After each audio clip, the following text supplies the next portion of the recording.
राजस्थान में जितनी तेजी से मौसम का पारा बढ़ रहा है, उससे भी कहीं ज्यादा तेज राजनीति का पारा गर्म हो चुका है। सियासी बयानबाजियों ने चुनाव से पहले तड़का लगाना शुरू कर दिया। सूबे में राजनीतिक उठापटक की आहट फिर से सुनाई देने लगी है।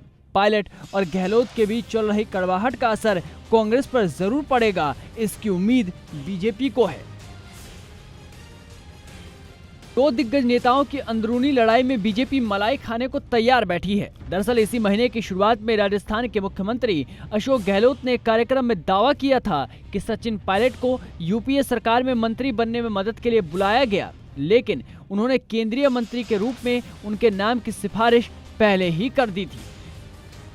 गहलोत ने गुज्जर समाज के लोगों के एक प्रतिनिधिमंडल को संबोधित करते हुए कहा कि गुज्जर आंदोलन के दौरान गुज्जर और मीणा समुदाय के बीच दरार पैदा होने का खतरा था। उन्होंने कहा कि कांग्रेस सरकार के सत्ता में आने के बाद दोनों के बीच सद्भाव बहाल किया गया। गहलोत ने यह बयान देकर बताने की कोशिश की थी कि कांग्रेस में सब कुछ ठीक है। गहलोत के इस बयान के बाद अब सचिन पायलट ने भी बड़ी बात कह दी।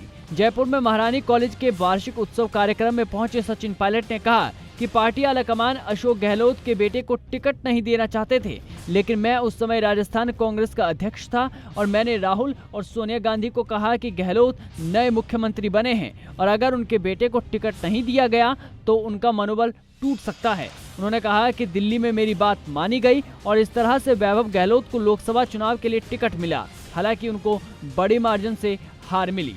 गहलोत का दावा है कि पायलट को केंद्रीय मंत्री बनाने के लिए उन्होंने सिफारिश की थी। पायलट कहते हैं कि वैभव को टिकट उन्होंने दिलवाया था। तो क्या इन बयानबाजियों का असर दिल्ली में भी दिखाई देगा? क्या पार्टी आलाकमान अब कुछ बड़ा करने का सोच रही है? सवाल इसलिए भी महत्वपूर्ण हो जाते हैं क्योंकि आने वाले समय में राजस्थान में चुनाव है। कांग्रेस सत्ता में बने रहकर लोकसभा चुनाव में बीजेपी को टक्कर देने का दम दिखा सकती है, तो बीजेपी को 4 राज्यों में मिली जीत के बाद सत्ता वापसी की उम्मीद है। ब्यूरो रिपोर्ट, जी मीडिया।